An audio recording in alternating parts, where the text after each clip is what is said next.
Marisa, talaga bang sasama ka kay Ador sa probinsya nila? Napakalayo nun mula dito, anak. Nay, asawa ko na po si Ador. Kaya dapat lang na makilala ko din ang pamilya niya. Nag-aalala lang ako sa iyo, anak. Tsaka nakakapagtaka lang din kasi kung bakit hindi malang pumuntang pamilya niya dito sa araw ng inyong kasal. Paano kung hindi ka pala tanggap ng pamilya niya? Nay, ikaw na po nagsabi na malayo ang probinsya nila. Hindi na nila kaya pang bumiyahe lalo na't sobrang tanda na ng lolo niya. Ay, kung sa bagay, may tiwala naman ako dyan kay Ador. Wala naman akong masasabi sa sobrang bait ng asawa mo. Ang iniisip ko lang ngayon ay baka hindi ka tanggap ng pamilya niya. Hindi mo maiaalis sa akin ang mag-alala, anak. Nay, wag na po kayong mag-alala. Ang sabi naman po ni Ador sa akin, tanggap daw ako ng pamilya niya. Tsaka wala na po silang magagawa pa. Mag-asawa na kami kaya kung sakaling hindi nga ako tanggap ng pamilya niya, ipaglalaban ko siya, Nay. Ipaglalaban ko ang asawa ko.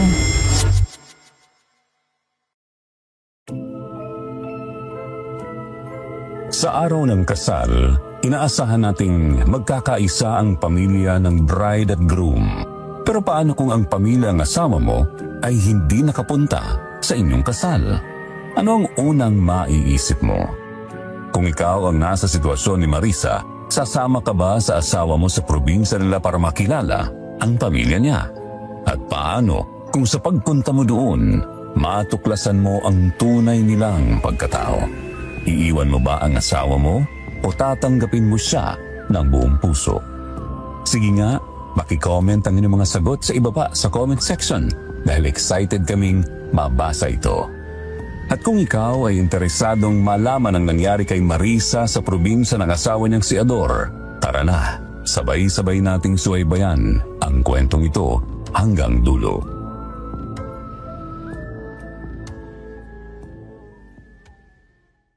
Magandang araw sa lahat ng tagapakinig ng kwentong Takip Silim, lalo na po sa inyo, Sir Jupiter.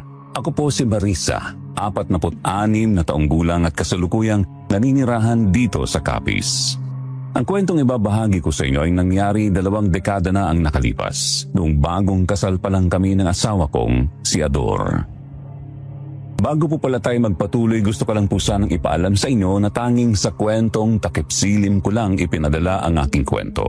Kaya kung maririnig nyo man ito sa ibang channel, paki-report na lang po. Maraming salamat. Ang kwentong ito ay nagsimula noong sumama ako kay Ador sa probinsya nila 1 linggo matapos ang aming kasal. Sa kagustuhan ko ding makilala ang pamilya niya.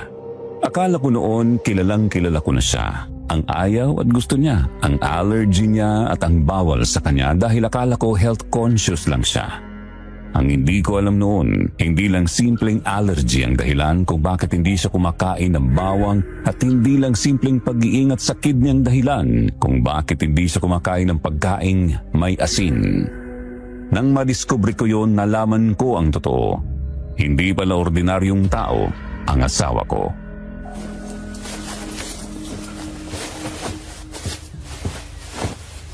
Wala ka na bang naiwan, mahal? Wala na, mahal. Naimpake ko na lahat ng dadalhin ko. Oh, teka, bakit parang malungkot ka? May problema ba? Namimiss ko kasi si nanay eh.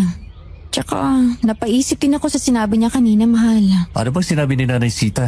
Eh baka daw kasi hindi ako tanggap ng pamilya mo eh. Kaya hindi sila nakapunta sa araw ng kasal natin. Mahal, di ba sinabi ko na sa'yo ang dahilan? Matanda na ang lolo ko para bumiyahe papunta dito. Hindi nakakayanin ng katawan niya at hindi naman siya pwedeng iwan ni Inang. Sila na lang dalawa ang magkasama sa buhay. Naiintindihan ko naman yun, mahal. Pero sa tingin mo, magugustuhan kaya ako ng nanay mo? Oo naman, mahal. Pag nakilala ka ni Nanay, sigurado akong magugustuhan ka nun. Kaya huwag ka na mag-isip ng ganyan. Nandito lang ako, mahal. Hindi kita bababayaan.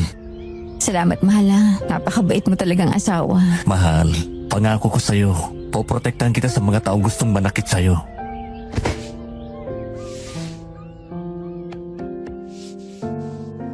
Napayakap naman ako kay Ador noon sa sobrang saya nang marinig ko ang sinabi niya.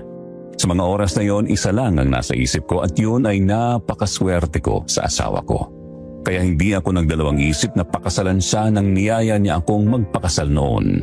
Naniniwala din kasi ako na kapag hindi na pinatagal ng lalaki ang relasyon niyo bago kanya pakasalan, ibig sabihin sigurado na siya sa iyo. Kaya pagkatapos ng 5 buwan naming relasyon, nagpakasal na kami sa huwes.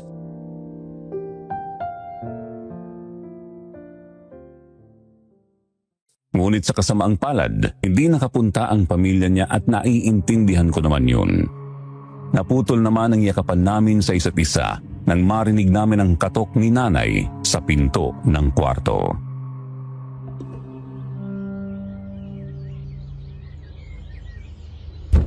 Marisa, Ador, kakain na.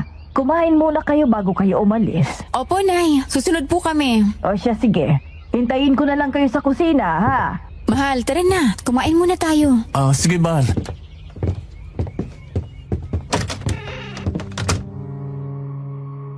Magkatabi kaming umupo ni Ador noon, Sir Jupiter, habang si nanay naman ay naglalatag ng mangkok na puno ng sabaw. Muusok pa ito at mukhang masarap ang sinabawang gulay na niluto niya at naglapag siya ulit ng maliit na mangkok malapit sa pinggan ni Ador. Alam kasi ni nanay na ayaw ni Ador na may asin ang pagkain niya, kaya hiniwalay niya ang isang mangkok ng sabaw na walang asin.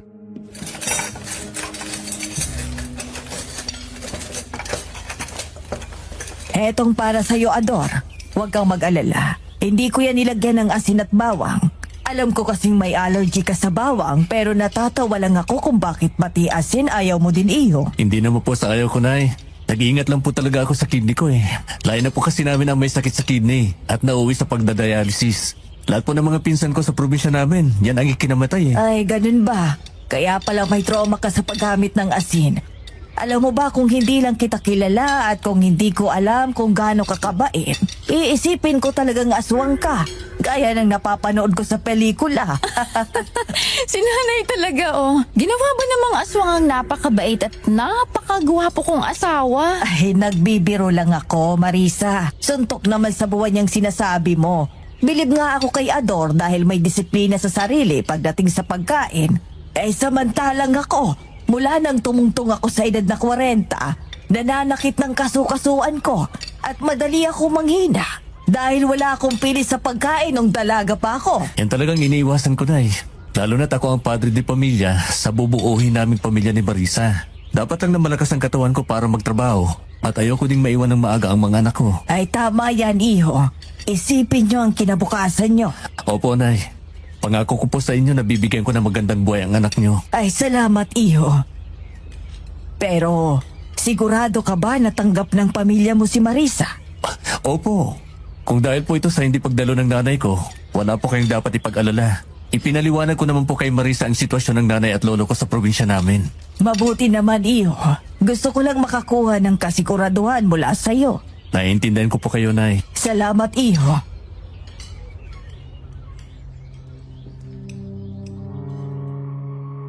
Napangiti naman ako noon habang nakikinig sa kalmadong usapan ng aking ina at asawa. Wala na nga akong mahihiling pa sa Diyos, kundi bigyan sila ng mahabang buhay para makasama ko pa sila ng matagal kasama ang aming magiging anak ni Ador. Pagkatapos naming kumain noon, tinulungan ko saglit si nanay sa pagliligpit at paghuhugas ng pinggan habang si Ador naman ay nasa labas, naglalagay ng mga bag namin sa likuran ng kotse at pinaandar ang makina nito para makasiguradong maayos ito at walang aberya.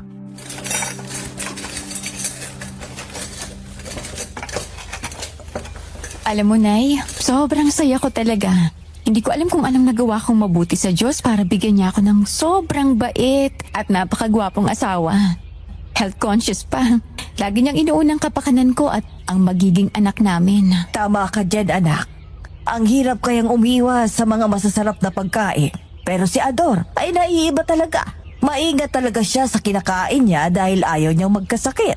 Sa iba siguro weirdo isipin, no? Pero tayo na kilalang kilala si Ador. Mas naiintindihan pa natin siya. Ay, tama naman siya. Kapag may lahi kayong may sakit sa kidney, mas malaki ang posibilidad na mamana niyo ito. Kaya mas mabuting mag-ingat talaga siya. Lalo na't hindi niyo pa ako nabibigyan ng apo. Si Nanay talaga, oh. Sabik na sabik mag-apo. Aba, syempre naman. Hindi na ako bumabata, anak. Gusto kong maabutan ko pang magiging apo ko. Syempre naman, Nay. Hanggang 100 years pa kayo, no? Bawas-bawasan niyo lang po yung pagiging mahilig niyo sa pagkain. Ay, oo na. Umuiwas na nga ako eh. Mabuti naman po kung ganon. Oo anak. Siya nga pala, pagkadating nyo doon, tumawag ka kaagad sa akin para naman maging kampante akong ligtas ka. Alam mo namang hindi ako makatulog ng maayos kapag inaalala kita. Opo, inay. Pangako po yan. O siya, sige na. Umalis na kayo para hindi kayo gabihin sa daan. Puntahan mo na si Ador sa labas. Sige po, nay. Salamat po talaga, ha. Mahal na mahal ko po kayo. Ay, mahal na mahal din kita, anak.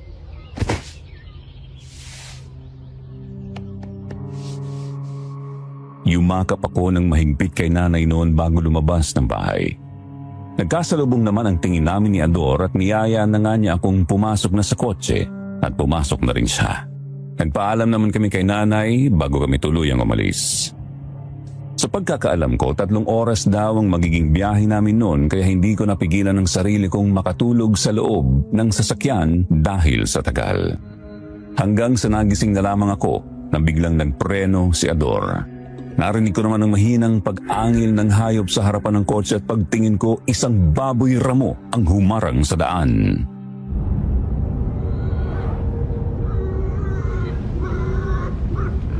Pucha! Nakakatakot naman ang baboy ramo na yan, mahal.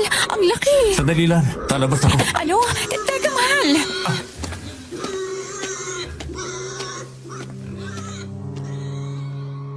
Sobra akong nagulat at kinabahan nang lumabas si Ador sa kotse.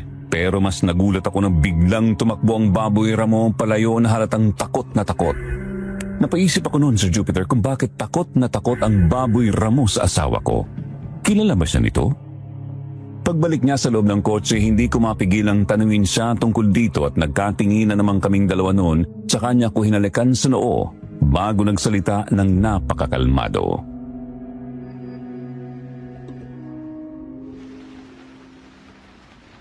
Huwag kang matakot, mahal. Wala yun. Ikaw na hype lang yun. Natakot ako sa'yo kanina, mahal.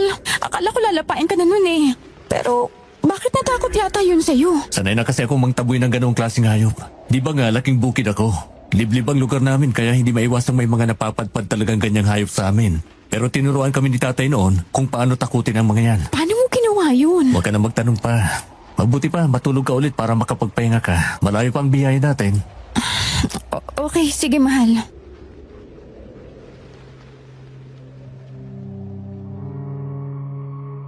Hindi na ako nang pumilit pang tanungin si Ador noon at natulog na lang ulit. Wala pa kasi sa isip ko noon ang magduda sa kanya. Ipinikit ko na lamang ang aking mga mata noon hanggang sa dalawin ako ng antok. Hindi ko alam kung gaano ako katagal natulog noon, Sir Jupiter. Nagising na lamang ako nang maramdaman kong lubak-lubak ang dinadaanan namin dahil naalog ang ulo ko noon sa pagkakasandal sa upuan ng kotse.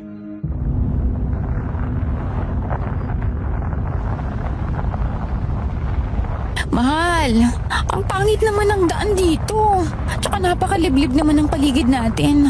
Sigurado ka pang ito yung daan papunta sa baryo nyo? Oo, mahal. Sigurado ako. Sa katunayan, malapit na tayo sa baryo namin. Talaga? Hindi pa kayo natatakot dito? Tingnan mo oh, may puno pa ng balete at saka may mga mahahabang damuhan na para pang pinamumugaran ng ahas. Nakakatakot naman. Hindi ka lang sanay, mahal.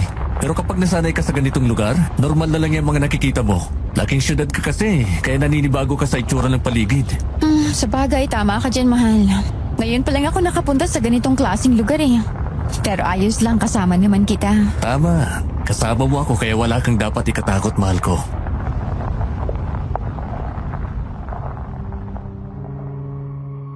Huminga ako ng malalim noon para pakalmahin ang aking sarili. At kita ko namang kalmado lang si Ador noon kaya naging panatag naman ako dahil alam kong kilalang kilala niya ang lugar nila. At hindi naman siguro sila titira sa baryong yun kung delikado. Bandang 3:00 na nang makarating kami sa bukana ng baryo. May karatula itong gawa sa kahoy at halatang pinaglumaan na ito ng panahon dahil nabura na ang ibang mga letra nito. Hindi na makapasok pa ang kotse sa loob dahil makipot ang daan nito na kasya lamang ang motorsiklo. Kaya bumaba na kami noon at naglakad dala ang aming mga bag at isang maleta.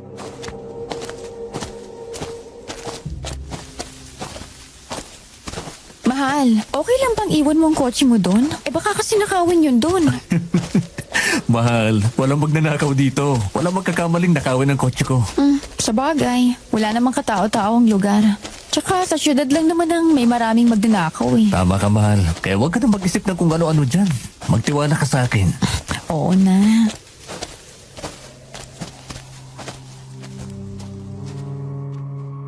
Napangiti na lamang ako kay Ador dahil lagi niya talagang pinapagaan ang loob ko. Nawawala ang takot at pag-iisip ko ng kung ano-ano dahil sa pagiging kalmado niya. Isa ito sa mga ugaling nagustuhan ko talaga sa kanya.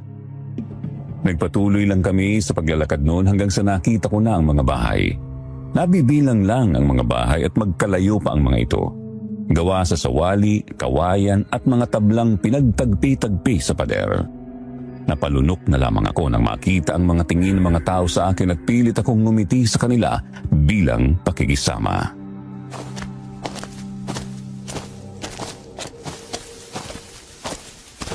Mahal, ang seryoso naman ang tingin nila sa akin.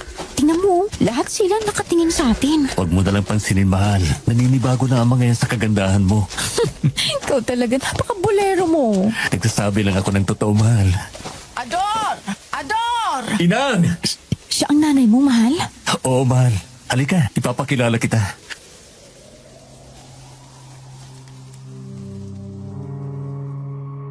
Habang papalapit siya sa amin, mas lalo kong naramdaman ang kaba sa dibdib ko. Hindi ko may paliwanag kung bakit pero parang may kakaibang bigat ang bawat hakbang niya papalapit. Humigpit ang kapit ko sa braso ni Ador at nagkatinginan naman kami noon.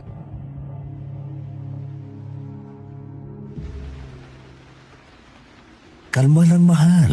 Mabait naman si nanay. Oo, mahal. Ador! Ikaw nga, anak! Ay, bakit ngayon ka lang umuwi? Pasensya na po, Inang. Marami lang pong nangyari sa syudad eh. Kumusta po kayo? Ayos lang ba kayo ni Lolo Gusting dito? Oo, maayos naman, anak. Teka, sino ba yung kasama mo? Siya po si Marisa, Inang. Asawa ko po. Magandang hapon po sa inyo.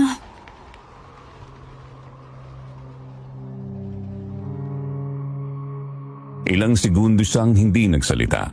Tinitigan niya ako mula ulo hanggang paa na parang sinusuri ang bawat detalye ng aking pagkatao. Napalunok ako at pilit na ngumiti kahit ramdam ko ang unti-unting pag-init ng aking pisngi. Bigla siyang lumapit pa ng kaunti. Napakunot ang noo ko nang mapansin kong parabang inaamoy niya ako.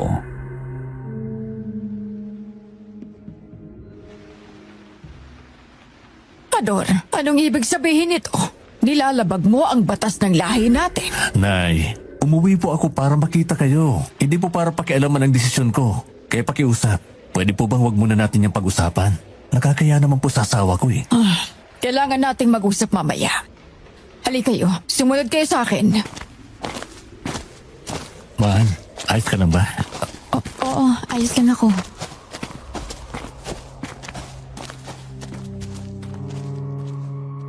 Pagkatapos ng mga narinig ko noon, nagsimula na akong magtaka kung ano ba talaga ang ibig sabihin ng kanyang ina.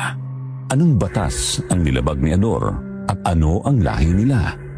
Doon ako nagsimulang magduda na posibleng may tinatago ang asawa ko at hindi ako mapakali hanggat hindi ko malalaman kung ano ito. Pagpasok namin sa loob ng bahay kubo, ibinaba namin ang aming mga dalang bag tsaka umupo kami sa upuang gawa sa kawayan. Katabi ko nun si Ador na hawak ang kamay ko na nanlalamig sa kaba. Hindi ko maintindihan noon kung bakit mabigat ang hangin sa loob ng bahay na yon. Parang may kung anong nakadagan sa dibdib ko sa bawat paghinga. Napatingin ako sa paligid. Madilim ang loob kahit may liwanag pa sa labas. Tanging isang maliit na bintana lang ang nagpapapasok ng sinag ng araw at yun ay bahagyang natatakpan pa ng kupas na tela. Nakasabit naman sa dingding ang mga lumang larawan ng mga taong hindi ko kilala. May mga tuyong dahon naman nakalagay sa maliit na mesa. May mga bote ring salamin na may lamang likido na hindi ko matukoy ang kulay. Ang iba ay itim, ang iba na may dilaw at may mga ugat sa loob.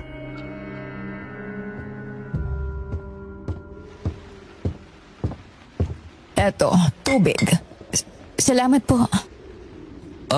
Nasaan po si Lolo, Inang? Nasa gubat, naghahanap na magiging hapunan. Pwede bang magluto kayo ng special ngayon? Gulay naman po. Ador, hindi pa ba niya alam Inang, Anong dapat kong malaman, mahal? Mamaya ko lang sasabihin sa'yo, mahal.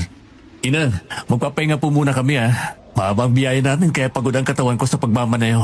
Sige, maayos naman ang kwarto mo doon. Lagi ko yung nililinis kaya pwede na kayong magpahinga doon. Sige po, salamat po, Inang.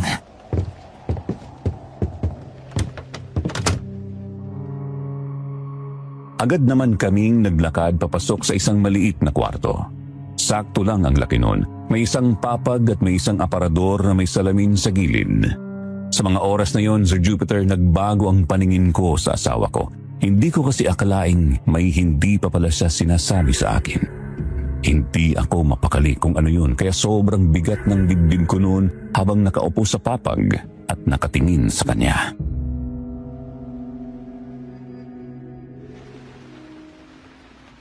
Ano bang dapat kong malaman, Adon? Ano bang sinasabi ng nanay mo? Anak, nasa labas si Ligaya. Hinahanap ka.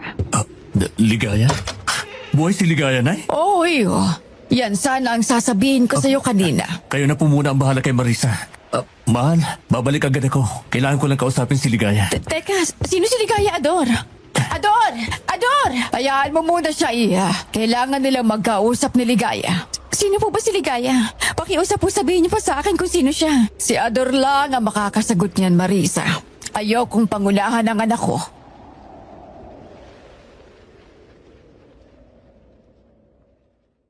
Sobrang sikip ng dibdib ko habang iniisip kong may ibang babaeng kasama ang asawa ko.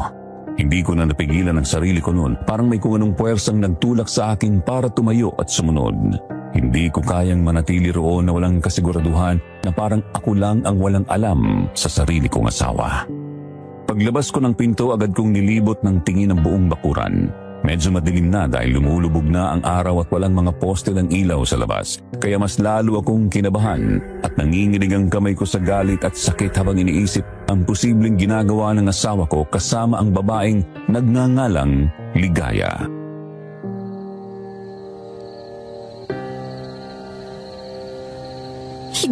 Hindi magagawa sa akin yun ni Ador. Mahal niya ako. Nangako siya sa harap ng Diyos na hindi niya ako pagtataksilan. Iha, pumasok ka na rito sa loob. Hindi ka pwedeng manatili sa labas. Kumakagat na ang dilim. Hihintayin ko pong makauwi si Ador. Mahal mo ba talaga ang anak ko? Opo, mahal na mahal ko po siya. Pasensya ka na sa naging reaksyon ko kanina. Nagulat lang talaga ako. Pero kung sino man ang mamahalin ng anak ko, wala akong magagawa. Ayaw ko lang siyang masaktan at mapahamak. Hindi ko po sasaktan ang anak niyo, Aling Garing. Mahal na mahal ko po si Ador. Gaano mo ba siya kamahal, Iya? Kaya mo bang tanggapin ang lahat sa kanya? Marisa? Mahal, saan ka nang galing? Sino ba si Ligaya? Magkasama ba kayo? Anong ginawa niyo? Sagutin mo ako, may relasyon ba kayo ng babae Mahal, yun? kumalma ka nga. Wala kaming relasyon ni Ligaya. Basta mamaya ko na lang papaliwanag sa'yo. Pumasok na muna tayo sa bahay.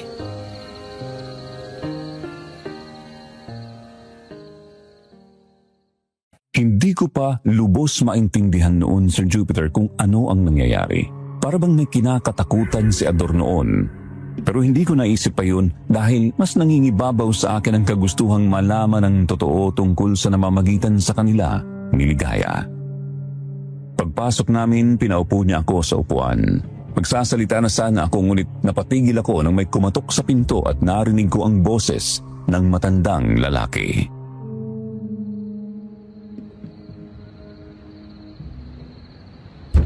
Correct, dito na ako. Buksan mo itong pinto. Ako na pa mabubukas, Nay. Sige, anak.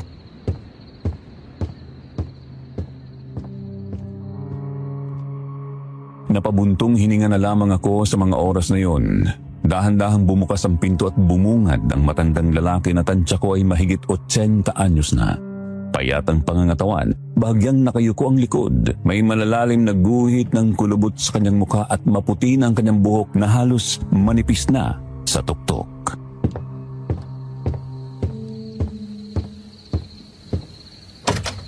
Apo, nagbalik ka. Lo, namiss na po kita, sobra. Ang tagal mong nawala, iyo. Oh, kumusta ka na? Ayos lang naman po. Teka, may kasama ka. Sino siya, iyo? Asawa ko po. Asawa?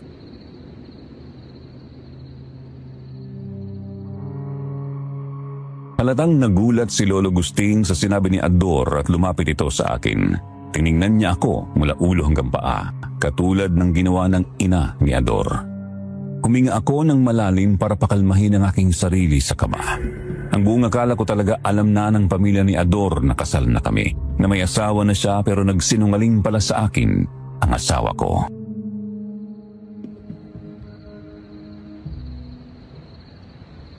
Ginulat mo naman kami, iyo. Paano na ngayon si Ligaya? Ay, di ba may sumpaan kayo sa isa't isa? Lolo, hindi ko na po mahal si Ligaya. Si Marisa lang po ang mahal ko at bubuo po kami ng pamilya. Paano kayo makakabuo Kung hindi niyo po matanggap si Marisa, aalis na lang po kami dito. Ador, sandali lang po. Kumalma ka. Nag-aalala lang kami para sa iyo, anak. Paano kung magalit si Ricardo? Alam mo namang tuso yun. Hindi niya gugustuhin maagrabyado ang anak niya. Nag-usap na po kami ni Ligaya, Lo. Malinaw na ang lahat sa kanya na si Marisa ang mahal ko. At isa pa, ang tagal niyang nawala. Ano bang gusto niyong gawin ko? Na malugmok sa kalungkutan habang naghihintay sa kanya? Si Marisa, Lo. Siya ang dahilan kung bakit natuto akong bumangon ulit. Pero... Huwag po kayong mag-alala. Aalis kami bukas ng maaga. O siya, sige na. Tama na yan. Kumalma ka, Ador. Hindi kayo aalis dito, anak. Ang mabuti pa maghapunan na muna tayo. Ano ba yung dala mo, Amang? Ito, may dala akong palakang bukid. 10 piraso ito. Ay, tamang-tama. Sinabawang gulay ang niluto ko. Halina kayo. Kumain na. Siya, sige. Apo, halika na. Pasensya na. Tanggap na ba namin si Marisa? Kung saan ka masaya, doon kami. Salamat po, Lolo.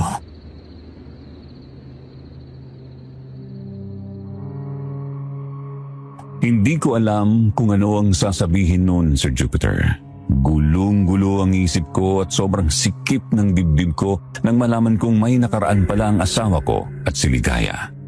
Pero masaya naman ako kahit papaano nang marinig kong ako na ang mahal niya at ipinaglaban pa niya ako sa pamilya niya. Pagkaupo namin sa mesa, napatitig naman ako sa mga palaka. Hilaw yun at hindi man lang niluto. Napalunok ako noon at nandiri ng kainin nila ito. Umiwas na lamang ako ng tingin noon tsaka nagsandok ng sabaw. Napangiwi naman ako sa tabang ng sabaw at hindi ko maiwasang magreklamo kay Ador.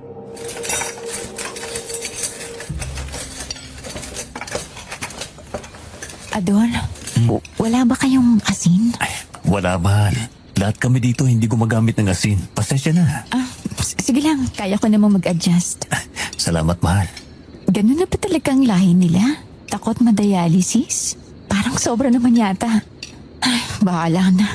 Kailangan ko makisama.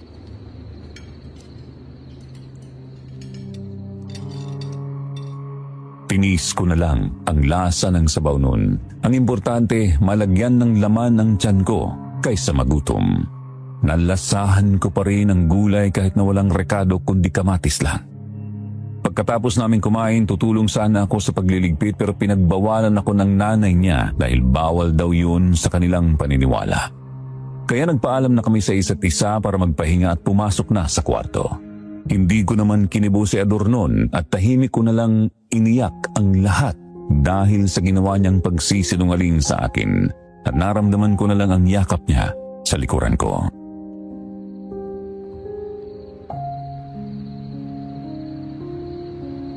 Mahal, patawarin mo sana ako kung hindi ko nasabi sa'yo ang totoo. Pero wala naman talaga akong alam na nagbalik si Ligaya.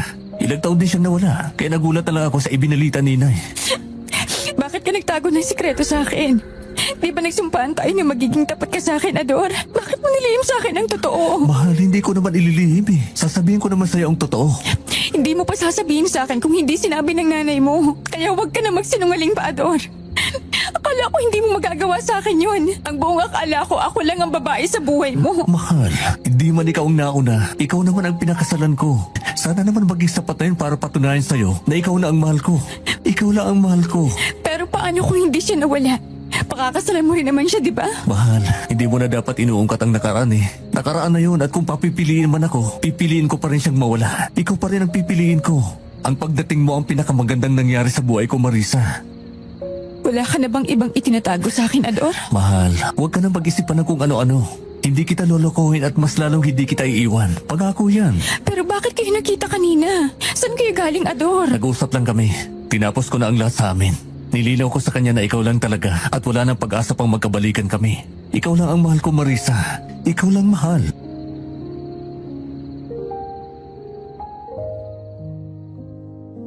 Ewan ko ba, Sir Jupiter, pero sa kabila ng sinabi niya, may pag-aalinlangan pa rin ako. Pakiramdam ko kasi nun may tinatago pa siya. Hindi niya masagot agad ang tanong ko kaya hindi ko maiwasang magduda. Hindi ko maiwasang isipin kung ano pa ba ang tinatago ng asawa ko sa akin.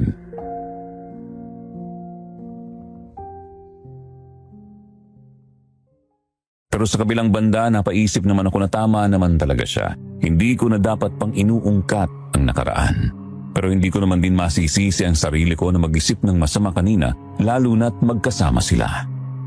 At habang nag-iisip ako noon, hindi ko naman namalayang nakatulog na pala ako hanggang sa nagising na lang ako bandang madaling araw nang may marinig akong pag-angil sa labas.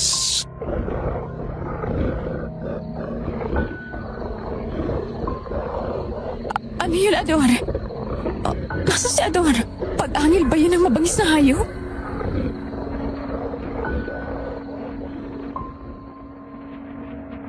Napakunot-no ako noon nang makitang wala si Ador sa tabi ko. Hindi din ako sigurado kung saan nanggaling ang pag-angil na yun kaya dahan-dahan akong naglakad sa madilim na sala. Hanggat maaari, ayokong makagawa ng ingay dahil alam kong tulog na ang nanay at lolo ni Ador. Hanggang sa nakita kong may mga aninong nasa bintana at dahan-dahan akong sumilip kasabay ang pagkabog ng aking dibdib. Nagulantang naman ako nang makita ko si Ador kasama ang kanyang ina at lolo na nilalapa ang laman loob ng baboy ramo sa bakuran. Nakakatakot ang itsura nila, Sir Jupiter. Itim ang kanilang mga mata, matutulis ang pangil. May mahabang buntot pa ito at matutulis na kuko.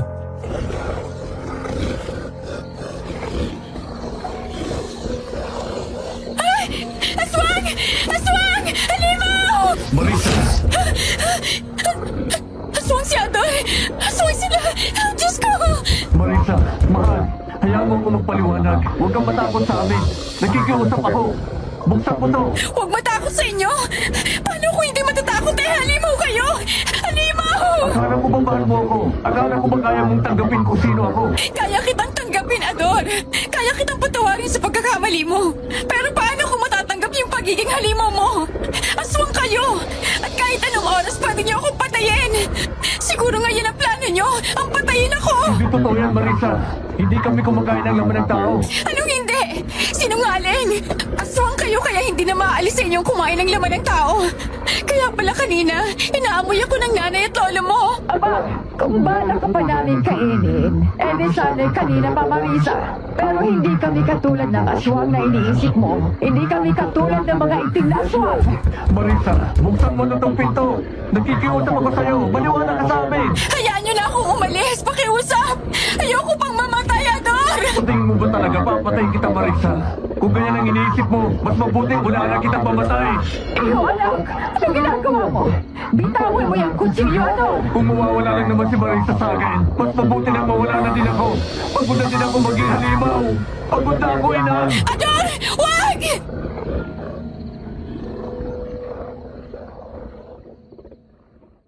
Hindi na ako nakapagpigil, Sir Jupiter. Agad kong binuksan ang pinto para pigilan si Ador sa gagawin niya. Sa mga oras na yon, mas nangibabaw sa akin ang pagmamahal ko sa kanya. Hindi ko din kayang mawala sa kanya, kaya humagulgul na lamang ako ng iyak noon dahil sa inis ko sa sarili ko.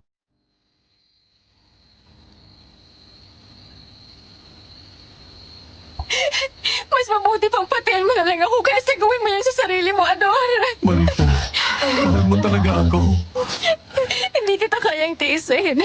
Kahit pa nalaman ko ang totoo, asawa pa rin kita, Ador. Mahal, patawarin mo ako. Patawarin mo ako kung itinago ko ang totoo sa'yo. Tatakot lang ako na baka hindi mo ako matanggap dahil aswang ako. Ano maniwala ka? Totoo ang nararamdaman ko sa'yo. Mahal na mahal kita, Marisa. Mahal na mahal din kita, Ador.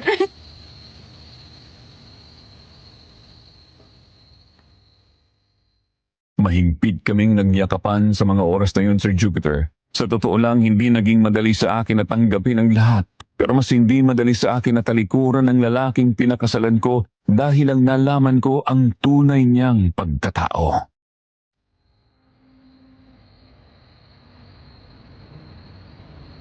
Kaya pala takot ka sa bawang. Hindi ka kumakain ng pagkain may bawang at asin. Ang buong akala ko allergic ka lang at health conscious ka. Kaya pala takot sa yung baboy ramo. Ang galing mong magpanggap, Ador. Kuwang-kuha mong tiwala namin ni nanay. Mahal, wala akong masamang intensyon sa inyo ng nanay mo. Itinago ko lang yun dahil mahal kita. Sobrang mahal kita, Marisa. Kahit pa magkaiba tayo ng pagkatao. Pero Ador, paano mo masisiguro sa akin na hindi mo ako sasaktan? Na hindi mo masasaktan ang magiging mga anak natin? Eto, mahal. Ang kwintas sa suot ko ang nagsilbing kontrol ko. Inaalis ito ang pagkatakam ko sa laman ng tao. Bukod pa doon, nasanay na din akong hayop lang ang kinakain namin dito. Pero di ba nangihina kayo kapag hindi kayo kumakain ng laman ng tao? Tama ka. Pero dahil sa kwintas nito, lumalakas ako kahit papano. May kwintas din si Lolo at Inang Karing na ipinamana ng ama ni Lolo sa amin. Ang ama ni Lolo ang pinuno ng mga puting aswang na piniling mamuhay ng payapa at manggamot. Pero ngayon wala na siya. Sinunod namin ang kagustuhan ng aking ama. Ang prinsipyo niya ay mapanatiling mabuti at busilak ang puso namin kahit siya'y namayapa na. At kahit kailan, hindi namin dudungisan ng dugo ng tao ang aming mga kamay. Kaya wala kang dapat katakutan, Iha. Ang inaalala ko lang ngayon ay si Ligaya. Baka dumating siya sa punto na tumiwalag siya sa napagkasunduan ng ating lahi. Dahil lang sa pagtalikod mo sa kanya, Ador. Ipinaglalaban ko ng pangtaong mahal ko, Nay. Naiintindihan kita, anak. Nagmahal ka lang at kita ko sa inyong dalawa ang tunay at wagas sa pagmamahal. Ngayon lang po ako nagmahal ng ganito, Aling Karing. Sa anak niyo lang. Inag ang itawag mo sa akin, Iha. Sige po, Inang. Iha, ngayon lang din nagmahal ng tao ang anak ko. Tama ba ako, Ador? Opo, Inang. Tama po kayo. Ador, kung maaari, wag na kayong magtagal pa rito. Sa tingin ko kasi, hindi kayang tanggapin ni Ligayang nangyari. Natatakot ako sa posibleng mangyari. Lalo na't labag ang pag-iibigan niyo ni Marisa sa mata ng ibang aswang na nandito sa ating baryo. Aalis na po kami sa susunod na araw, Nay. Huwag po kayong mag-alala. Sa ngayon, gusto ko po muna kayong makasama pa ng matagal. Salamat, anak. O siya, mabuti pa'y magpahinga na kayo. Nagsisimula na namang magganap ng pagkain ng kasamahan naming aswang. Kayo po ba? Magpapahinga na rin kami dahil busog na kami. Sige na, magpahinga na rin kayo. Sige po, Nay. Tara na, mahal. Magpahinga na tayo.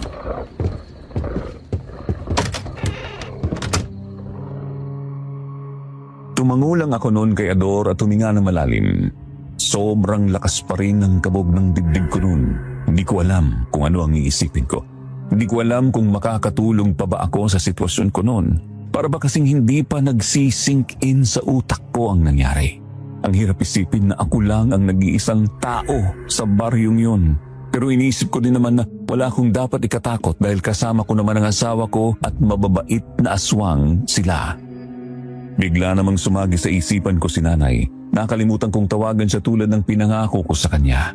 Agad kong kinuha ang cellphone at napakunot noo ako nang makita kong walang signal.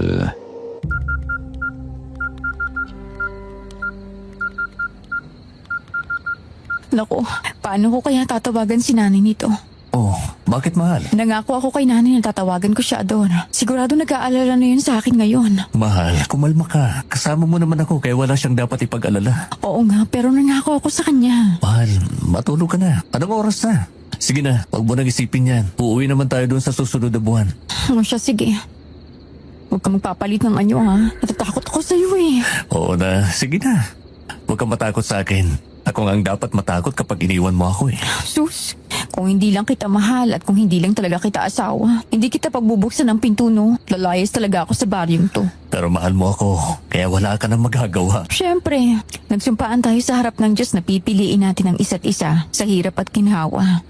Basta pangako mo sa akin, ha? Wala ka ng sikretong tinatago, ha? Oo, mahal. Pangako. Sige na, matulog na tayo.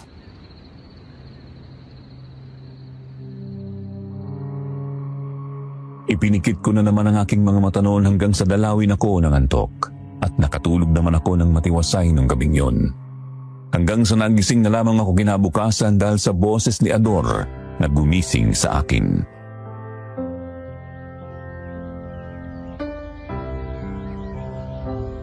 Mahal, mag-almusal na tayo. Gising na.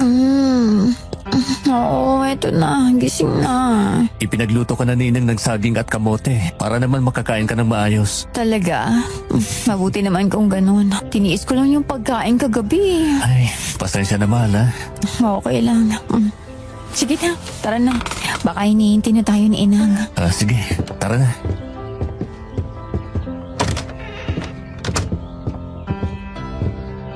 Mabuti naman at gising ka na, Marisa. Magandang umaga po, Inang. Magandang umaga din sa'yo. Halika na, kumain na tayo.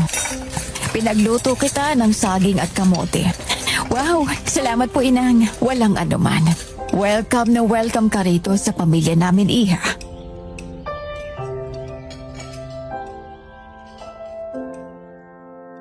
Walang mapaglagyan ang tuwa ko noon, Sir Jupiter. Sa kabilang kasi ng nalaman ko tungkol sa tunay nilang pagkatao, nang ibabaw pa rin ang respeto ko kay Inang Karing bilang ina ng asawa ko, pati na din kay Lolo Gusting.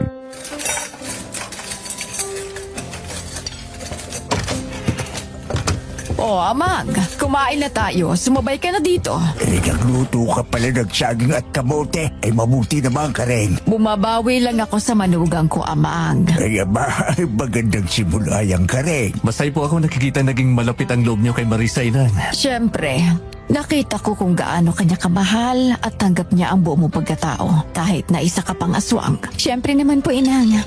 Nagsumpaan po kaming dalawa ni Ador na magmamahalan kami habang buhay.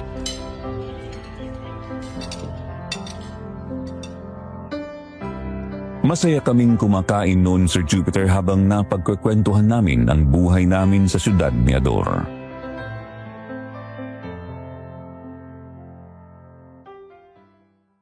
Hanggang sa narinig ko ang boses ng lalaki sa labas habang kumakatok ito sa pinto.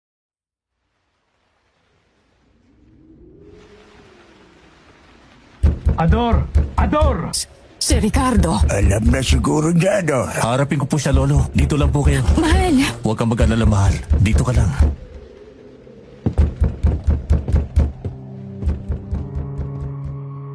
Hinalikan ako ni Ador sa noo bago sa lumabas ng bahay. Hindi naman ako mapakali noon, Sir Jupiter. Kabado talaga ako sobra dahil narinig ko na ang lalaking yan ay ama ni Ligaya. Hanggang sa naglakad ako papalapit sa pinto para silipin si Ador habang kausap niya ang lalaki. Rinig na rinig ko naman ang usapan nila at halatang galit na galit ang lalaki sa kanya.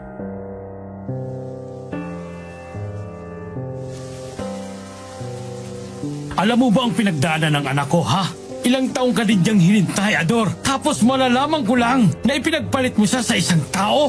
Kalapastanganan ang ginawa mo. Hindi ko naman po kasi alam na buhay pa si Ligaya. Buong akala ko po ay patay na siya. Buhay siya, Ador. Buhay na buhay ang anak ko. Bakit parang gusto mo na lang siyang mamatay, ha? Dahil ba sa babaeng yon? Hindi lang siya basta babae, Tiyo. Asawa ko siya. Kahit kailan, hindi pwedeng magkaisa ang tao at aswang. Hindi mo siya pwedeng maging asawa dahil ang tao ay pagkain ng aswang. Pagkain? Di ba't ang sabi ni Pinuno noon, hindi tayo papatay ng tao? Pwes, handa akong labagin yun, Ador, para may paghiganti lang ang anak ko. Pero sa ngayon, bibigyan muna kita ng oras. Hanggang bukas ng gabi, kapag hindi mo pinakasalan ang anak ko, magkakamatayan tayo.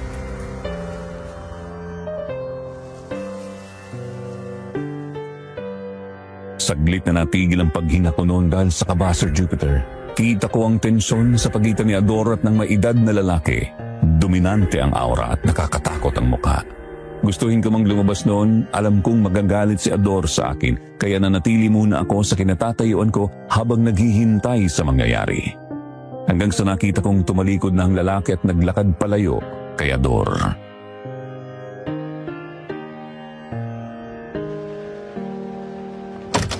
Ador! Tuso talaga ang Ricardo na yan. Hindi kanya pwedeng pilitin na ipakasal sa anak niya. Ang anak niya ang unang nag-iwan. At balita ko ba, sumama si Ligaya sa ibang lalaki, kaya nawala ng ilang taon. Tapos babalik siya at manggugulo sa relasyon ninyong dalawa. Kung kailan ka masaya, ang lakas talaga ng loob nila. Binanta niyang buhay natin, Adon. Anong gagawin natin ngayon, mahal? Ayoko mapunta ka sa babaeng yun. Hindi nila ako masisindak. Magkakamatayan muna kami bago kanila masaktan, Marisa. Adon, kakayanin mo kaya sila? Ipinanganak ako mula sa lahi ng Pinuno ng aswang. Kaya hindi nila ako pwedeng tapakan lang basta-basta. Buhay ko to. Desisyon ko to. Hindi nila ako pwedeng pikutin. Akala ko ba malinaw na sa babaeng yun yung wala na kayo? Bakit pinipilit ka pa rin ng tatay niya? Hindi ko alam. Kailangan kong makausap ulit si Ligaya. Huwag na, Ador. Ayoko magkausap pa kayo ulit ng babaeng yun. Pero gusto ko lang ipaalala sa kanyang usapan namin. Ador, hayaan mo na. Mabuti pa umuwi na tayo bukas ng umaga. Kung alam ko lang na ganito, hindi na sana ako nagpunta pa rito. Patawarin mo ako, Marisa. Patawarin mo ako. Inaalala ko lang kayo, Ador. Paano kung isama na lang natin si Inang at Lolo sa syudad? Total nakakotse naman tayo, di ba? Pero mahihirapan silang itago ang pagiging kaswang nila sa syudad. Masyadong maraming tao doon. Baka hindi kayanin ng kwintas sa pigilan ng pagkagutom nila sa tao. Kung ikaw nga na kaya mo eh. Tsaka likas na mabubuti ang puso ninyo kaya alam kong mas mangingibabaw pa rin sa inyo ang paggawa ng tama. Ayos lang ba yun sa inyo, Inang? Para naman maalagaan ka kuya doon. Tsaka pwede naman kayong manatili lang sa loob ng bahay. Ako na ang bahala sa pangangailangan nyo. Pero hindi ko yata kayang iwan ang bahay na kilalakihan iyo. Dito siguro ako mamamatay. Lolo, mas importante ang kaligtasan ninyo. Lalo na't may plano silang tumiwalag sa batas ni Pinuno noon. Kung gusto nila ng patayan, handa ako. Matanda na ako, kaya hindi na ako natatakot mamatay. Oh, ano yun?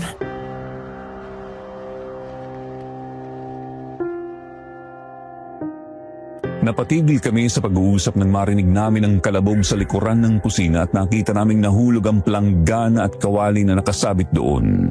Nagkatinginan naman si Ador at Inang Karinon.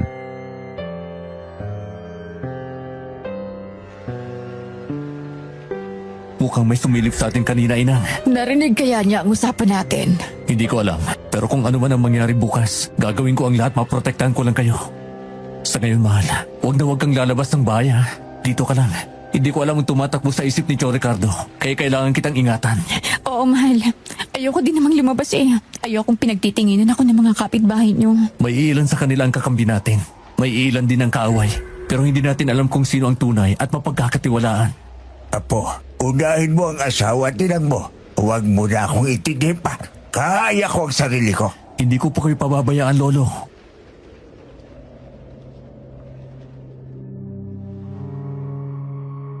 Napangiti naman ako nang makita ko kung gaano kamahal ni Ador si Lolo Gusting. Doon ko naisip na kahit aswang si Ador, mas may puso pa siya sa ibang mga taong nakilala ko. Hindi pa rin ako nagsisisi na minahal ko siya at pinakasalan.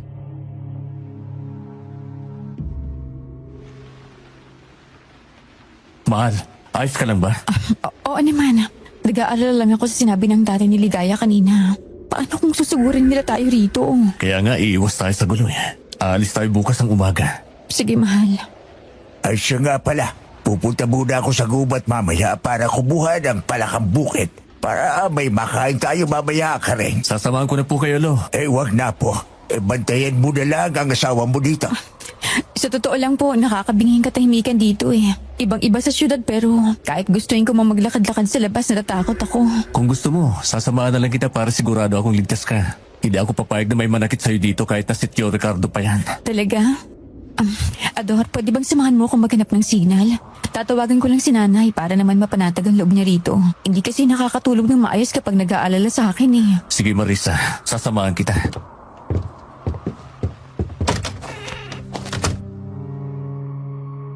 Naglakad kami palabas ng bahay at hindi ko na pinansin pa ang mga matang nakasunod sa amin. Ramdam ko ang kaba sa bawat hakbang, pero mas pinili kong kumapit sa kamay ni Ador. Nang makarating kami sa gilid ng kakahuyan, agad akong naghanap ng signal.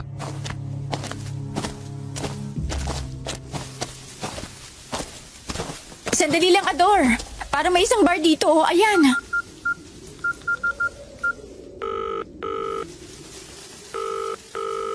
Hello, Marisa. Ikaw ba yan? Nay, ako nga. Ay, salamat naman sa Diyos at tumawag ka na. Alam mo bang hindi ako makatulog ng maayos kakaisip sa iyong bata ka? Alam ko naman po yun, Nay. Pasensya na po kayo kung ngayon lang ako tumawag. Wala kasing signal dito pero ayos lang po ako rito. Ay, mabuti naman kung ganon. Kumusta naman ang pamilya ni Ador? Maayos bang pakikitungo nila sa'yo? Oo naman po, Nay. Sobrang swerte ko nga po sa kanila. Mabuti naman kung ganon, anak. Eh, kailan ba kayo uuwi dito? Sa susunod na buwan siguro, Nay. Sa ngayon, ini-enjoy ko muna yung pananatili namin dito. Matagal ding nangulila si Ador sa pamilya niya. Oo nga, anak. Ako nga din eh. Nangungulila ako sa'yo, Marisa. Nay, huwag na po kayong malungkot. Magkikita po ulit tayo. Madali lang ang araw. Oo na. O, mag-iingat ka dyan, ha? Opo, Nay. O siya, sige na po, Nay, ha? Babalik na po kami sa loob ng bahay. O siya, sige. Tumawag ka ulit pag maghante ka at may signal ka. Mag-iingat ka. Opo, Nay. Mahal na mahal ko kayo. Mahal na mahal din kita, anak.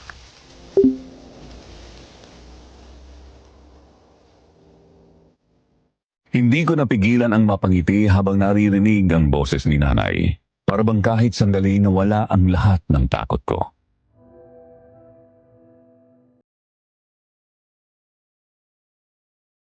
Hindi ko na sinabi sa kanya ang totoong nangyari dahil alam kong hindi niya matatanggap ang mundong ginagalawan ko ngayon. Pagkababa ng tawag, lumapit ako kay Ador at niyaya ko na siyang umuwi na dahil hindi din ako komportable sa paligid.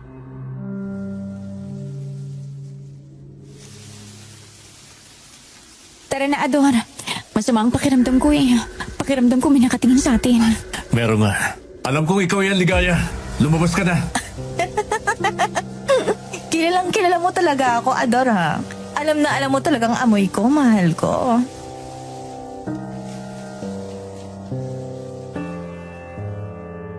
Napatigil naman ako nang biglang sumulpot ang isang babaeng mahaba ang buhok, morena at hindi maikakailang maganda. Pero mas maipagmamalaki pa ang itsura ko ikumpara sa kanya. Humigting talaga ang tenga ko noon sa sinabi niya pero pinanatili kong kalmado ang sarili ko. Hanggat maaari, ayokong bigyan ng sakit ng ulo si Ador.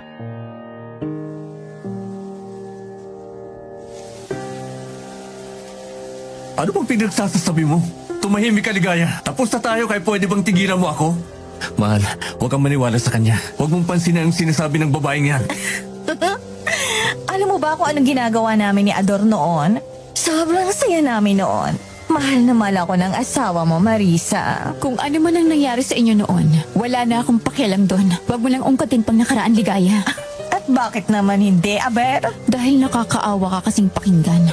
Kumakapit sa nakaraan na hindi na maibabalik pa. In short, basura. Walang hiyak. Ligaya, tama na. Tigilan mo na kami. Kahit anong gawin mo, hindi na ako babalik pa sa'yo. Pagsisisihan mong ginawa mo sa akin, Ador. Mamatay man ako, Ligaya. Wala akong pagsisisihan. Mahal, halika na. Umuwi na tayo.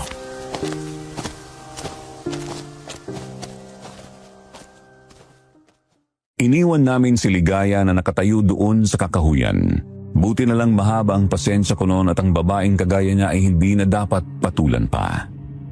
Pagdating namin sa bahay noon, sinalubong naman kami ni Inang Karing at hindi ko napigilan ang sarili ko na magsalita tungkol kay Ligaya sa ginawa niya kanina.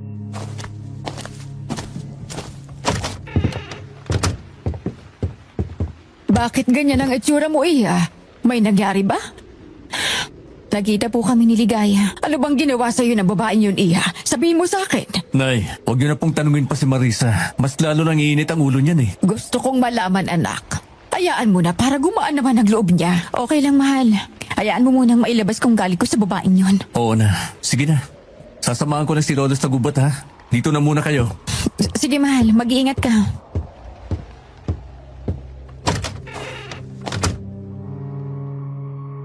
Pagkaalis niya, doon nga ikinuwento ko ang nangyari kanina sa kakahuyan at natawa naman si Inang Karing sa paraan ng pagkwento ko sa kanya dahil inilabas ko talaga ang inis ko sa mga oras na yon. Hanggang sa sumapit ang gabi, tinulungan ko si Inang Karing sa paghahanda ng hapunan. Unti-unti ngang naging malapit ang loob ko sa kanya noon sa kabila ng pag-aalala sa banta ng ama ni Ligaya.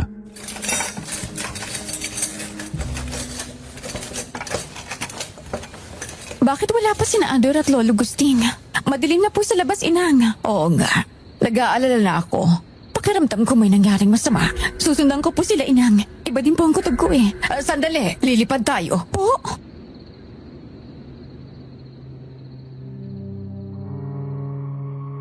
Nagulantang ako noon at nanlaki talaga ng sobrang mga mata ko nang makitang tinubuan ng malapad na pakpak si Inang Karing.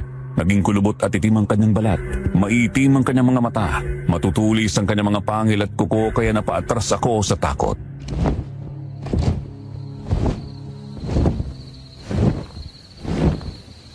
Nang! Sandali! Ay, Diyos ko! Lumilipad nga ako! Ay, Diyos ko! Baka mahulog ako! Akong bahala sa'yo, Marisa. Nasaan na kaya sila? Sinasabi ko na nga ba, Ang mga hangal na aswang na yan! Kumanda kayo sa akin! Teka! Inang Karing! Ah! Napasigaw ako noon at parang bumaba ang laman loob ko nang bumaba si Inang Karing sa lupa at inilagay niya ako sa likuran ng damuhan bago lumapit ulit. Rinig na rinig ko ang pag-ungol ng mga halimaw noon kaya nataranta ako at natakot. Humanap ako ng kahoy na pwedeng gawing pamalo pero napangunahan ako ng takot ko, Sir Jupiter. Napatulala na lamang ako nang makitang nagpatayan ang mga halimaw sa gitna ng gubat. Ador! Mamamatay ka na! Sige! Patayin mo yan, Ador! Hindi nila tayo mapag-iwalay, Marisa! Hindi! Ito ba? Sunod-sunod ang atake ni Ador sa aswang na kalaban niya at napahiyaw naman ito sa sakit. Lumapit naman ako para tulungan siya at hinampas ko ng ilang beses ang katawan ng aswang gamit ang pamalong kahoy hanggang sa bumulagta. Sa unahan naman nakita ko si Inang Karing na nakikipaglaban sa aswang hanggang sa mapatay niya ito.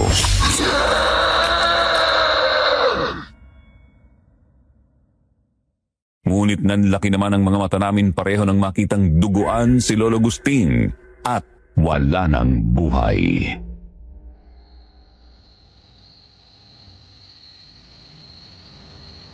Lolo Gusting! Diyos ko! Ano nangyari sa'yo? Sino may gawa nito sa'yo? Lolo Gusting! Gumising kayo! Hindi niyo ako pwedeng iwan mo!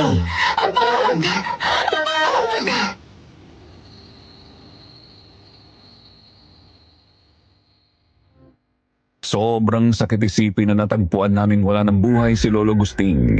Pinatay siya ng walang awang aswang. Pinatay siya ng walang awa ng aswang na umatake sa kanya. Rinig ko noon ang paghagulgol ni Inang Karing at Ador.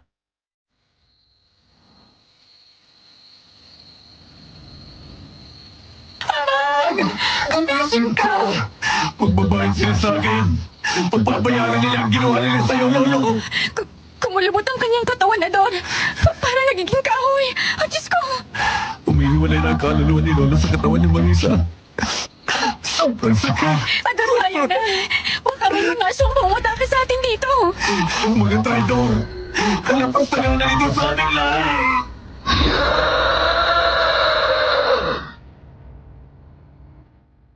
Isang malakas na ungol ang kumawala sa bibig ni Ador dahil sa magkahalong galit at sakit. Magkahalong emosyon din ang nararamdaman ko sa mga oras na yon, Sir Jupiter. Sobrang nasaktan din ako sa nangyari sa mga oras na yon dahil kahit papaano, naging malapit na ang loob ko kay Lolo Gusting at kung kailan naging mas malapit ang loob namin sa isa't isa, tsaka pa siya nawala.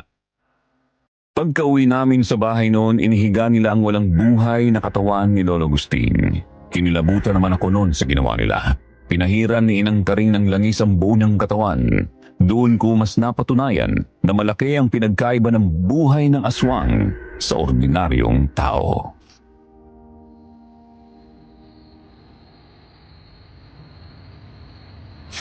Magbabayad silang lahat. Bibigyan ko ng hustisya ang pagkamatay mo, Lolo. Kahit pa ikamatay ko. Mahal, kumalma ka nga. Huwag ka magpadala sa galit mo. Ano bang gusto mong maramdaman ko? Namatay ang lolo ko. Pinatay siya ng mga walang awa. Kalapastanganan ang ginawa nila, Marisa. Pero sigurado akong kung nabubuhay lang ang lolo mo, hindi niya gugustuhin na lamunin ka ng galit mo, Ador. Buong buhay ko, si Tatay Gusting ang kasama ko. Kaya hindi ako makapapayag na basta gano'n na lang nila ang kunin ng buhay niya. Hindi mo masisisi si Ador, Marisa. Kung gusto nila ng patayan, pagbibigyan namin sila.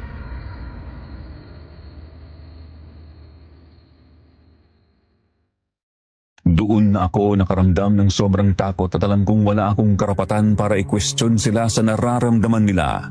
Buong gabi ding hindi sila natulog noon habang nagbabantay sa walang buhay na katawan ni Lolo Gusting. Hanggang sa pagsikat ng araw nakita kong binubuhat ni Ador ang katawan ni Lolo Gusting palabas at sinabuyan ng langis habang si Inang Karing naman hawak ang isang libro. May mga binabanggit siyang salitang hindi ko maintindihan. Hanggang sa sinindihan na ni Ador ang bangkay at umaapoy ito na malakas, doon ko nasaksihan kung paano isinagawa ang ritual ng aswang kapag namamatay ito.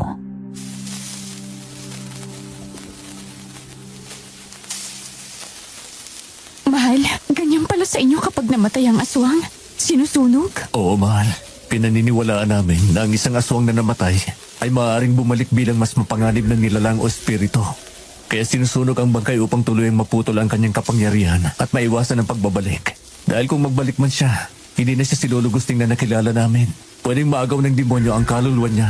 Kaya dapat sunugin ito para makapagpahinga siya ng mapayapa sa kabilang buhay. Ano naman yung mga salitang inuusal ni Inang Mahal? Isang pagdarasal para makapagpahinga ng payapa ang kaluluwa ni Lolo Gusting. Ngayon, naiintindihan ko na kung anong ginagawa niyong ritual. Mahal, kailangan mo nang umuwi. Ayoko nang madamay ka pa sa gulo namin. Patawarin mo ako, pero maghihiganti ako. Ipaghihiganti ko si Lolo. Alam kong may kinalaman ang ama ni Ligaya dito. At alam kong sa mga oras na to, naghahanda na sila para mamayang gabi sa pagpatay sa akin. Tulad ng banta niya sa akin. Mahal, huwag ka naman ganyan. Ayoko mahiwalay sa'yo. Asawa mo ako, kaya kung saan ka, dun din ako. Pero madadamay kita. Mapapahama ka, Marisa. Hindi ito ang buhay na ipinangako ko sa'yo. Naalala mo bang sumpa natin? Ha? Till death do us part. Kamatayan lang ang makapaghihiwalay sa atin, Ador. Kamatayan lang. Kaya kung lalaban ka, lalaban din ako.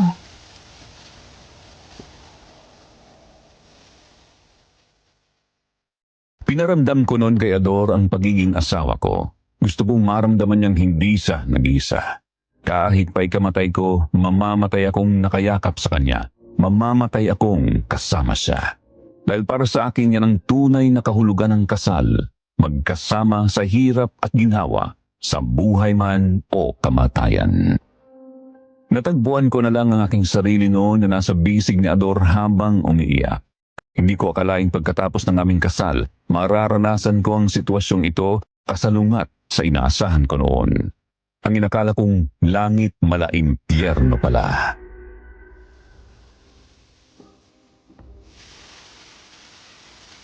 Hindi mo sila kakayanin, Marisa. Mga aswang sila. Tao ka lang kaya kailangan mong magtago. Itatago kita. Kung gusto mong manatili dito, kailangan mong ipangako sa akin na magiging ligtas ka. Ador, sasama ako sa'yo. Lalaban din ako. Lalabanan ko sila. Marisa, hindi mo sila kakayanin. Mapapatay ka nila. Kaya pakiusap, makinig ka na lang. Sumunod ka na lang sa gusto ko. Sige. Basta ipangako mo sa akin na mabubuhay ka. Mabubuhay ka, Ador.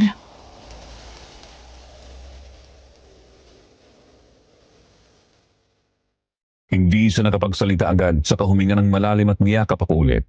Hinilikan niya ako sa noo at pakiramdam ko noon mawawalan na ako ng asawa.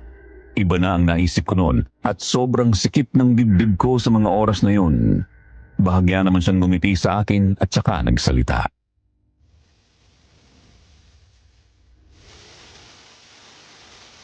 Gagawin ko ang lahat para mabuhay, Marisa. Mabubuhay ako para sa'yo. Ipangako mo, Ador. Ipangako mo. Pag-ako, Wala nang bawian yan, ha, mahal? tulad ng sinabi ko, gagawin ko ang lahat ng makakaya ko para talunin ang demonyong yun. Ador, natatakot ako. Ayoko pong mawala ng asawa.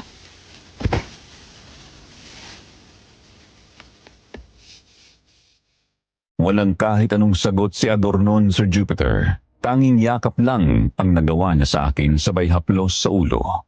Hindi ko naman siya masisisi dahil kahit ako, hindi ko alam ang mangyayari sa hinaharap. Kaya sa ayaw at sa gusto ko, kailangan kong maging handa sa posibilidad.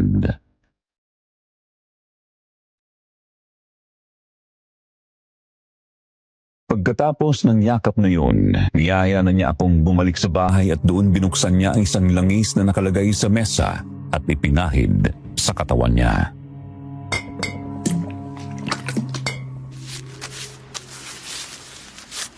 Ano yan, mahal? Bakit pinapahid mo yun sa katawan mo? Ay, mas lumalakas ako dahil sa lana na to. Lumalabas yung tunay kong lakas. Ibig mong sabihin, mas nagiging delikado ka? Mas nagiging halimaw ka? Depende kung sino ang kaharap ko.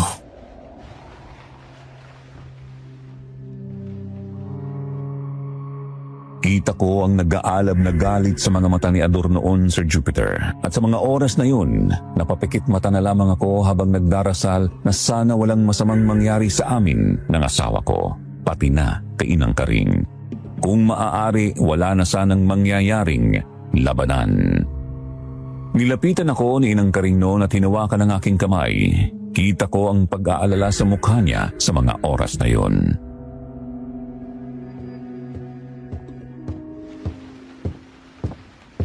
Iha, alam kong nag-aalala ka sa asawa mo. Pero sana maintindihan mo ang nararamdaman niya. Kahit ako, ayokong mapahamak ang anak ko. Mas gugustuhin ko pang ako ang mamatay dahil matanda na ako. Pero wala na kaming ibang pagpipilian kundi lumaban. At gusto din namin mabigyan ng hustisya ang pagkamatay ng aking ama. Kaya sana, wag mong isipin na sinusuway ka ni Ador at hindi ka na niya mahal. Dahil kita ko kung gaano kalalim ang pagmamahal niya sa'yo. Napuno lang talaga ng galit ang puso niya, Marisa. Naiintindihan ko naman po, Inang. Gusto ko nga pong samahan siyang lumaban, Inang. Pero Marisa, ano bang laban mo sa mga tusong aswang na yon? Mas mahihirapan si Ador, Iha. Mas mabuti pang iligtas mo na lang ang sarili mo. Kung mamamatay man siya, mamamatay din ako. Mamamatay akong lumalaban din, Inang. Alam mo, Marisa, kung may anak lang kayo ni Ador, hindi mo maiisip ang bagay na yan.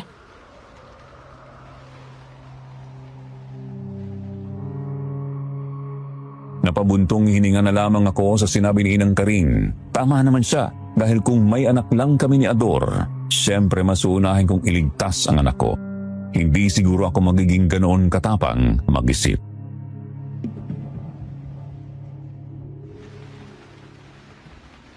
Tama po kayo, Inang. Siyempre hindi lang buhay ko nakasalalay kung sakali mang buntis ako. Ador! Nasaan ka na? Ano na ang desisyon mo? Hinihintay ko ang sagot mo! Ador! Napatigil kami sa pag-uusap nang marinig namin ang boses ng ama ni Ligaya sa labas ng bahay. Kasabay ng pagkabog ng puso ko, nagsalita si Ador sa harap namin. Walang iya ka talaga, Ricardo! Sige, haharapin kita ngayon! Mahal, sandali lang! Ador! Inang, mangako kayo sa akin na kahit anong mangyari, hindi kayo lalabas ng bahay. Mangako kayo sa akin ngayon, Inang! Pangako, Ador! Ador! Hindi na nga napigilan si Ador noon at agad na lumabas ng bahay upang harapin si Ricardo. Hindi ko lang talaga lubos maintindihan kung bakit pinipilit pa ng lalaking yon ang anak niya kay Ador kung alam naman niyang may asawa na ito. Ano ba ang makukuha niya sa asawa ko? Pilit kong pinapakalma ang aking sarili noon, Sir Jupiter. Nanginginig ang aking mga kamay na lumapit sa pinto at naramdaman ko na lang ang paghawak ni Inang Taring sa balikat ko habang nakasilip kami sa labas at pinapakinggan ang usapan ni Ador at ng ama ni Ligaya. Ador, alam mo kung gaano kalakas ang lahi na mabubuo nyo kung sakaling bubuo kayo ng pamilya ni Ligaya. Ilang ulit ko bang sasabihin na hindi ko kayang ipilit ang sarili ko kay Ligaya? Hindi ko siya mahal! Kung ganun, dapat ka nang mamatay! Di ba sinabihan na kita? Bilang na lang ang mga oras mo, Ador! Bilang? Bakit pa natin papatagalin kung pwede naman ngayon na? Nanlaki ang mga mata ko nang makita ko ang pagpapalit anyo ni Ador, Sir Jupiter. Katulad siya kay Inang Taring. Mahahaba ang kuko, matutulis na pangil, may malalapad na pakpak at isa siyang malaking aso. Sa isang iglap, sumugod ito at nagsalpukan ang dalawang mababangis na nilalang nang magpalit anyo ang ama ni Ligaya bilang halimaw. Sobrang lakas ng kaba sa dibdib ko noon habang pinapanood sila. Masyadong mabilis ang kanilang mga galaw kaya hindi ko yun kaya pang ipaliwanag. Basta nakita ko na lang na bumulusok sa lupa si Ricardo at napahiyaw ito sa sakit. Sige pa, anak! Tapusin mo na siya! Alam kong ikaw ang may pakana sa pagsulpot ng mga itim na aswang. Magbabayad ka! Mamamatay ka na! Ador! Hindi pa ako tapos sa'yo, Ador! Puta! Masyadong mabilis ang galaw nila na hindi mahagilap ng aking mga mata. Hindi ko alam kung paano nakabangon agad si Ricardo. Tumilapon naman si Ador at bumagsak sa lupa. Tama nga ang sinabi ng iba. Kapag nasa mismong pangyayari ka na, hindi mo na masasabing matapang ka. Nawawala ang tapang ko noon at nanginig ang kamay nang makita kung gaano kalakas ang aswang na yon. Lalabas na sana ako noon pero pinigilan ako ni Inang Karing at mabilis niyang sinarado ang pinto. Huwag kang lumabas, Iha! Kailangan ko po tulungan si Ador, Inay! Nangiya ka talaga, Ricardo! Hayop kang demonyo ka! Ikaw ang hayop! Diyos ko! Huwag niyo pong pabayaan si Ador! Naniniwala ako sa kakayahan ni Ador, Marisa. Magtiwala ka! Habang naririnig namin ang sagupaan ni Ador at ni Ricardo sa labas, nagdadasal naman ako ng tahimik habang nanginginig ang aking mga kamay. Sinang Karing naman halata sa kanyang kaba at pag-aalala. hanggang sa narinig niya ang malakas na pag-angil sa labas at ang hiyaw ng isang aswang.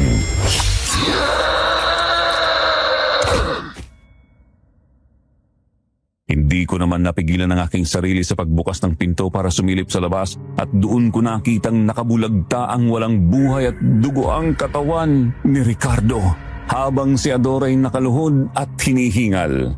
Akala ko tapos na ang laban noon kaya agad akong lumapit kay Ador at niyakap siya na mahigpit. Wala na akong pakialam pa kung anyong halimaw pa siya noon. Ang importante sa akin ay masiguradong ligtas ang asawa ko. Nagyakapan pa kaming dalawa noon hanggang sa narinig namin ang pag-angil ng mga aswang at ang boses ni Ligaya sa unahan. Nakita niyo na mga kasama? Pinatay niya ang ama ko! Isang kalabas na nga na ng ginawa mo kay Amang Ador! Wala kang puso! Linabag mo lang nga ang batas! Pinatay mo pa ang sarili mong lahi para sa babaeng yan! Talaga? Sino bang nauna? Ang ama mo ang may kagagawan kung bakit napatay ang lolo ko. Ang siya mismo ang nagdala sa sarili niya sa kulong. Pinagbantan niya ako na papatay niya ako, kaya inunahan ko na siya. At dapat lang sa kanya ang kamatayan. Dahil buhay ang kinuha niya sa akin. Dami mong drama, Ador! Akala ko pa naman matino kang lalaki, pero isa ka pa ng taksil! Taksin! Sa pagkakaalam ko, ikaw ang unang nang-iwan at ng lalaki. Kaya nawala ka ng ilang taon. Huwag mo akong babalik na rin, Ligaya. Huwag mong ipamukha sa lain natin na ako ang masama. Demunyita ka! Tama ka! Kaya tatangin ko kayo sa impyerno! Mga kasama! Sugurin sila! Rinig ko ang malalakas na pag-angil at hampas ng mga dambuhalang aso noon habang nakatayo sa labas. Nagulat naman ako noon nang biglang may tumangay sa akin. Ramdam ko ang malamig at matigas na kamay ng isang aswang na humahatak sa akin palayo kay Ador. Tumangis ako at nagtangkang lumaban pero sobrang lakas nito. Iya, dito ka! Pumasok ka sa loob ng kwarto! Aling ka rin! Huwag na huwag kang lalabas dito, Risa! Diyos ko, tulungan niyo po kami! Ang daming aswang nila! Kakayanin kaya yun ni Ador! Diyos ko, ang asawa ko! Kailangan ko silang tulungan! Ayun, may kahoy! Bahala na! Hindi ako pwedeng manatili na lang dito! Naglakas loob ako noon na lumabas at suwayin si Inang Karing dahil hindi ko na kaya pang isipin na wala man lang akong ginawa para tulungan ang asawa ko. Kaya kahit kabado, tumakbo ako palabas. Nagulat na lamang ako nang may biglang umatake sa akin at tumilapon ako pati na ang kahoy na hawak ko.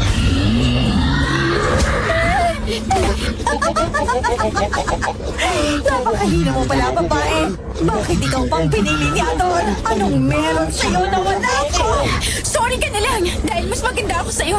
Kahit anong gawin mo, hindi mo na mababawi si Ador. Kung ganon, magsama kayong dalawa sa impyerno! Hindi ako natatakot sa'yo. Mabilis siyang umatake pero mabilis din akong bumangon saka kinuha ang pamalong kahoy at hinampas ko sa salikuran kaya napaungol siya. Ngunit tumilapo naman ako nang matamaan ako ng mahaba niyang kuko. Ang sakit! Ano na maisan mo ko? Mamamatay ka na! Huwag mong sasaktan ang asawa ko! Matapos mapatay ni Ador ang dalawang aswang na nakasagupan niya, nakita niya ang pag-atake ni Ligaya kaya mabilis niya itong sinugod. Masyadong mabilis ang kanilang mga galaw noon kaya hindi ko na sila makita.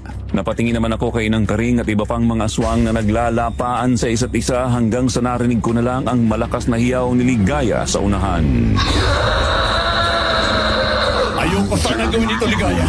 Pero inubos mo ang pasensya ko. Sinasabi ko sa'yo, kung sino mang manakit sa asawa ko ay mamamatay! Ang sakit! Dapat ka lang mamatay!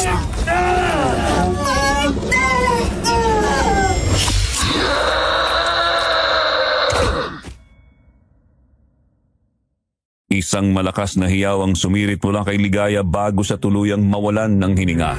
Nagulat ako nang makita kong naglaho ang mga aswang na kaaway ni Inang Karing at ng iba pang kakampi nila sa baryo. Mula sa katawan ni Ligaya may lumabas na itim na usok bago tuluyang maglaho. Agad kong nilapitan si Ador at niyakap ng mahigpit. Ramdam ang bigat ng sandaling yun.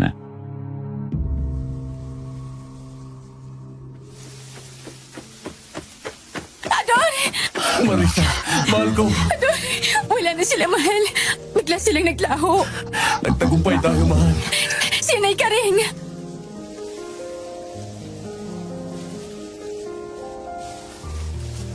Lumapit din sa amin si Inang Karing, nakangiti at niyakap namin sa ni Ador sa sandaling yun. Hindi ko napigilan ang luha ng tuwa. Akala ko kasi noon mamamatay na kami. Hinaplos naman ni Ador ang likuran ko para patahanin ako habang humahagulgul ako sa iyak. Alam niyo yung pakiramdam na akala mo katapusan mo na sa araw na yun tapos biglang binigyan ka ng Diyos ng pangalawang pagkakataon para mabuhay. Wala talagang mapaglagyan ang tuwa na nararamdaman ko noon.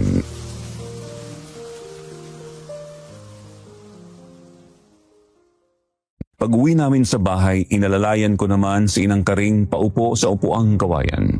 Gagamutin ko sana ang sugat niya noon pero nagulat ako nang makita kong nilalawayan niya ito.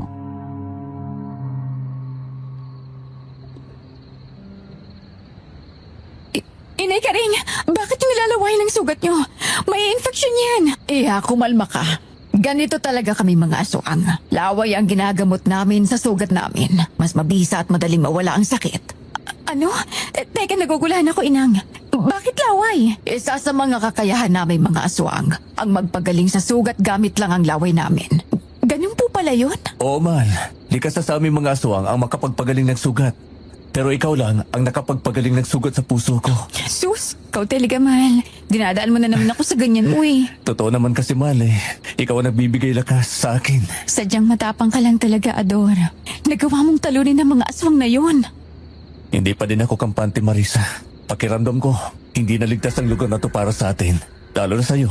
Kaya kailangan na nating umalis dito bukas ng umaga. Kung ganun, isama na natin si Inang Ador. Total, hindi naman kayo halatang aswang, di ba?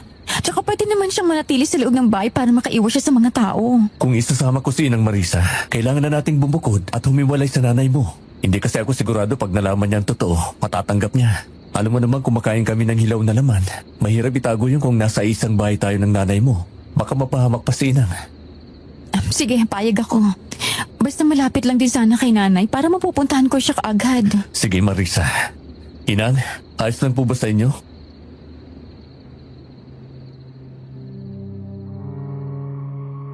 Tahimik lang si Inang Karing noon at hindi na sumagot sa tanong ni Ador. Naiintindihan ko naman siya dahil sa baryong to na buo ang mga magagandang alaala niya kasama si Lolo Gusting. At ngayong wala na si Lolo Gusting, mag-isa na lang siya at hindi kaya ng konsensya kung pabayaan siya lalo na't ina siya ng lalaking mahal ko.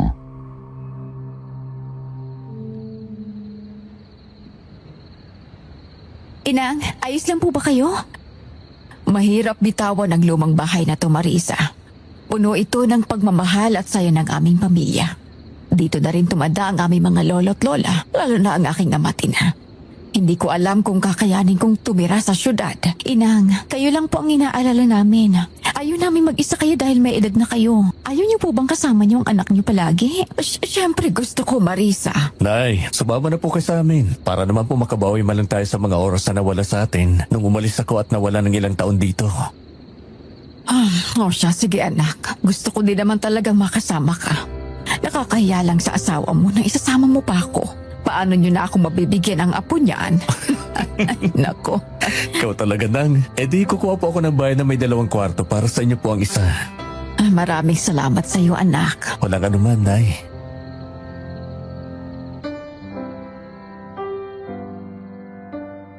Natuwa naman ako habang nakikinig sa usapan ng mag-ina sa harap ko. Kitang-kita ko kung gaano katatag ang relasyon nila at hinihiling ko na sana ganoon din ako sa magiging anak ko balang araw. Kinabukasan, nagbasya na kaming umuwi na sa pagsikat pa lang ng araw. Nilakad namin ang makipot na daan palabas kung saan nakaparada ang kotse. Inalalayan ko pa si Inang Karing noon hanggang makapasok na kami sa kotse at agad itong pinaandar at pinatakbo ni Ador.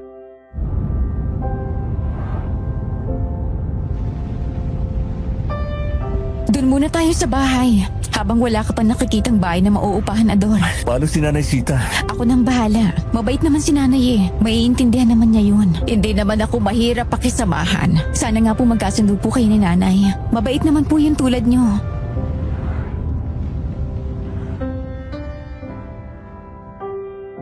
Ngiti lamang ang naging tugon ni Inang Karing sa aking sinabi.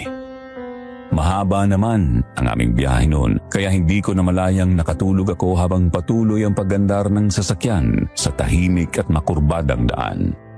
Paminsan-minsan, nagigising ako sa bawat lubak, ngunit agad din akong dinadala pabalik ng antok.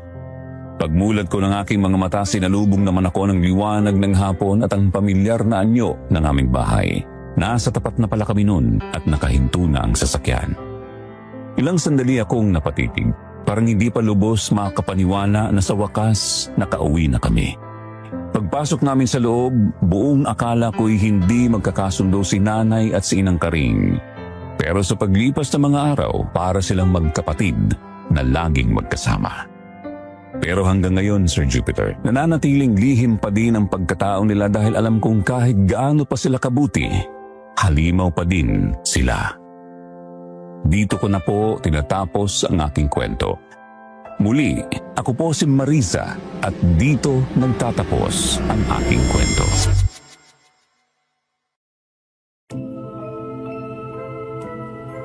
Minsan sa buhay, may mga katotohanan hindi agad pinapakita sa atin.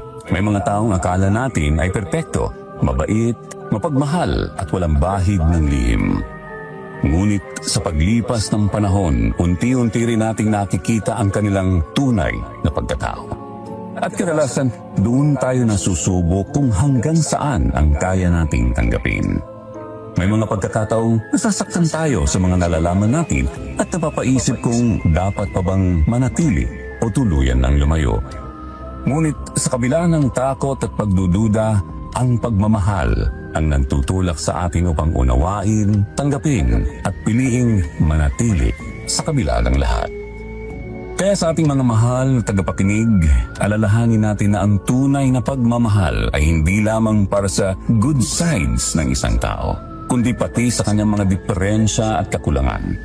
Sapagkat sa huli, ang tunay na pagmamahal ay nasusukat hindi sa pagiging perpekto, kundi sa tapang na magmahal at manindigan sa kabila ng masakit na katotohanan. Maraming salamat at magandang araw.